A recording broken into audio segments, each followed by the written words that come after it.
Flight ഇറങ്ങിയിട്ട് ഞങ്ങൾ അനീസിൻ്റെ റൂമിലോട്ട് ഉബർ വിളിച്ചു.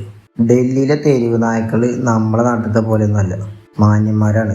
10-20 എണ്ണത്തിൻ്റെ മുന്നിലൂടെ നെഞ്ചി പിരിച്ചാണ് ചാണ്ടി മജീദ് ഞങ്ങളെ നയിച്ചത്. രാത്രി ഫുഡ് കഴിക്കാൻ പഹർഗഞ്ച് വരെ പോകേണ്ടി വന്നു. ബാക്ക് പാക്കേഴ്സിൻ്റെ ഹബ്ബാണ് പഹർഗഞ്ച്. അതുകൊണ്ട് പഹർഗഞ്ചിന് ഡൽഹിയിലെ ബാക്ക് പാക്കേഴ്സിൻ്റെ ഡിസ്ട്രിക്റ്റ് എന്ന് പേരുണ്ട്. ന്യൂഡൽഹി റെയിൽവേ സ്റ്റേഷൻ്റെ തൊട്ടടുത്താണിത്. ഇവിടുത്തെ സ്ട്രീറ്റ് ഫുഡും കഫേസും ഒക്കെ ഭയങ്കര ഫേമസ് ആണ്. കണ്ണോട്ട് പ്ലേസിൻ്റെ ന്യൂഡൽഹി റെയിൽവേ സ്റ്റേഷൻ്റെ അടുത്തായിട്ടും പഹർഗഞ്ച് ആ ഓൾഡ് വൈബ്സ് ഇപ്പോഴും നിലനിർത്തുന്നുണ്ട്. ഫുഡ് കഴിഞ്ഞിറങ്ങിയപ്പോൾ ഏകദേശം രാവിലെ 5 മണിയോളായിരുന്നു. ഇവന്മാർ നേരെ റൂമിക്കും ഞാൻ നേരെ ജമാ മസ്ജിദ് സ്ട്രീറ്റിക്കും പിടിച്ചു. ശരിക്കും വൈകുന്നേരങ്ങളാണ് ജമാ മസ്ജിദിനെ ജനനിബിഡമാക്കുന്നത്. ഷാജഹാൻ ചക്രവർത്തി തന്നെയായിരുന്നു ജമാ മസ്ജിദ് നിർമ്മിച്ചത്. ആള് തൻ്റെ പുതിയ തലസ്ഥാനമായ ഷാജഹാൻബാദ് നിർമ്മിച്ചപ്പോൾ പ്രധാന പള്ളിയായിട്ടാണ് ജമാ മസ്ജിദ് പണിയെടുപ്പിച്ചത്. ജമാ മസ്ജിദിൻ്റെ പൂർണ്ണനാമം മസ്ജിദെ ജഹാനുമ എന്നാണ്. ലോകത്തിലെ പ്രതിഫലിപ്പിക്കുന്ന പള്ളി എന്നാണ് അർത്ഥം.